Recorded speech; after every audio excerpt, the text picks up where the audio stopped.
आदित्य अपने आप को बहुत खुशकिस्मत मानता था क्योंकि उसे बहुत अच्छी पत्नी मिली थी। आदित्य की पत्नी नेहा और उसकी मां सविता बहुत अच्छी बनती थीं। दोनों मां बेटी की तरह रहती थीं। नेहा अपनी सास सविता से बिल्कुल बेटी जैसा ही व्यवहार करती थी। बेटी की तरह रूठ जाती थी और जिद करके अपनी बात मनवा लेती थी। आदित्य इकलौता बेटा था और उसके पिता का देहांत हो चुका था। आदित्य की आर्थिक स्थिति बहुत अच्छी नहीं थी, लेकिन घर में शांति और प्यार होने के कारण वह मेहनत करके अपना घर अच्छे से चला रहा था।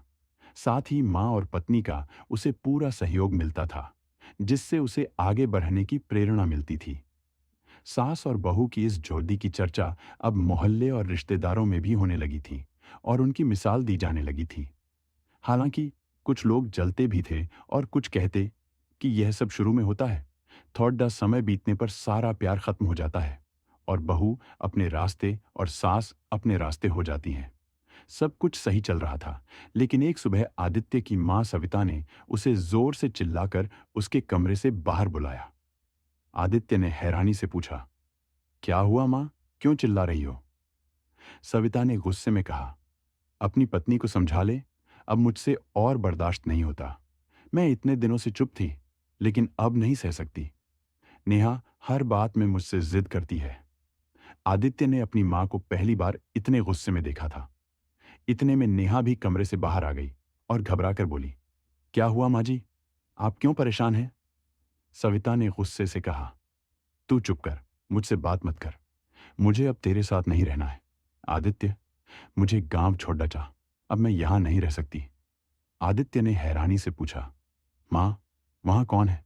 आप गांव जाकर क्या करेंगी?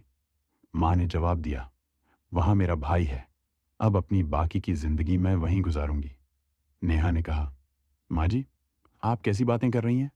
इस उम्र में आप गांव में क्या करेंगी और मामा जी के पास कितने दिनों तक रहेंगी? अगर मुझसे कोई गलती हुई है तो बता दीजिए। सविता ने गुस्से में कहा, तू तो मुझसे बात मत कर। तू मेरी बहू है, बेटी नहीं। तेरी माँ वही है जिसने तुझे जन्म दिया, लेकिन तुझे सही सीख नहीं दी। नेहा का दिल टूट गया। उसने कहा, माँ जी, आप ऐसा क्यों कह रही हैं? आपकी तबीयत तो ठीक है ना? आदित्य ने माँ को समझाने की कोशिश की। माँ, आप आराम करो, हम शाम को बात करेंगे। लेकिन सविता जिद पर अड्डी रही और आदित्य को मजबूरन उन्हें गांव छोड़कर आना पड़ा। घर लौटने के बाद आदित्य ने नेहा से पूछा, तुमने मां को कुछ कहा क्या जो वो इतनी नाराज हो गई? नेहा ने समझाते हुए कहा, इस उम्र में ऐसा चिद्दापन आ जाता है। 2 दिन बाद हम माँ जी को वापस ले आएंगे, आप चिंता मत करिए। 2 दिन बाद आदित्य और नेहा गांव गए। नेहा को देखते ही सविता फिर भदक गई। तेरी हिम्मत कैसे हुई मेरे सामने आने की? मैं मर जाऊं तब भी तू मेरे पास मत आना, मुझे हाथ मत लगाना। नेहा फूट फूट कर रो पड़ी। माँ जी, मैंने ऐसा क्या कर दिया जो आप मुझसे इतनी नाराज हैं? सविता गुस्से में अपने कमरे में चली गई और दरवाजा बंद कर लिया। मामा जी ने उन्हें समझाने की कोशिश की, लेकिन वो नहीं मानी। हारकर आदित्य और नेहा घर लौट आए।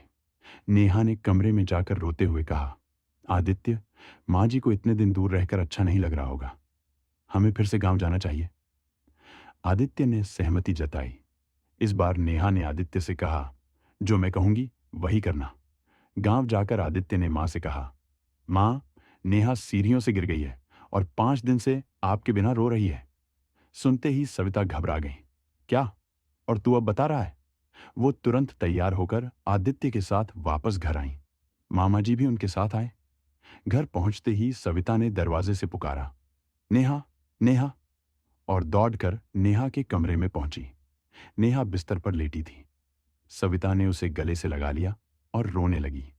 नेहा भी माँ जी से लिपट कर रोने लगी और बोली, अगर आप मुझसे इतना प्यार करती हैं तो वहां क्यों रुक गई थी इतने दिनों तक? सविता ने कहा, तूने मुझसे झूठ बोलकर मुझे बुलाया? नेहा ने जवाब दिया, हाँ माँ जी, पर पहले ये बताइए कि आपने मुझसे ऐसा व्यवहार क्यों किया? मेरी कसम, सच सच बताइए। सविता ने भर्राए गले से कहा, उस दिन जब मैं मंदिर से लौटी थी, मैंने तुम दोनों की बातें सुन ली। तुम कह रही थी कि अभी संतान नहीं कर सकते क्योंकि हम उसकी ठीक से परवरिश नहीं कर पाएंगे।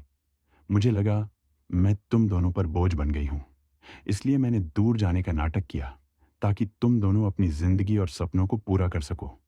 नेहा और आदित्य की आंखों से आंसू बहने लगे। नेहा ने कहा, माँ जी, अगर आप दोबारा ऐसा करेंगी तो हम कभी संतान नहीं करेंगे। आप हम पर बोझ नहीं है। क्या आपको लगता है कि हम आपको बोझ समझते हैं?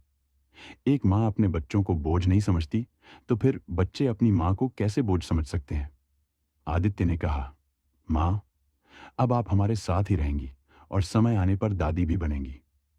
पुराना परिवार तोड़ देकर नया परिवार नहीं बसता, सबको साथ लेकर बसता है। साथ रहेंगे तो सब अच्छा होगा।